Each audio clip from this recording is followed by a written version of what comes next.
বল, কোথায় যাব? তোরা কি পাগল নাকি? টানা 10-12 ঘন্টা আমি ডেস্কের সব কাজ শেষ করে রাত 10টায় ফ্ল্যাটে ফিরেছি। কি বলিস বলতো তোরা?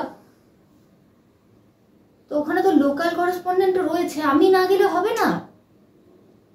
এই এই শোন, ওর কথা বলিস না তো। হ্যাঁ সেই হ্যাঁ, ও ওখানে আছে, সেই জন্য আমাকে ওখানে যেতে হবে। ওর সাথে আমার সেরকম কথাও হয় না। তোরা না বেকার এগুলো নিয়ে কিন্তু রিউমার্স ছড়াস না প্লিজ। সিরিয়াসলি বলছি, ওর সাথে আমার কোনো কথাই হয় না। আজকে ও ওখানে আছে জন্য। হ্যাঁ ঠিক আছে, একবার না হয় একটা মুভি দেখতে গেছিলাম। হ্যাঁ গেছিলাম। আচ্ছা ঠিক আছে, ওটা হয়ে গেছিল একদিন। এই শোন, কাজের কথায় আসি।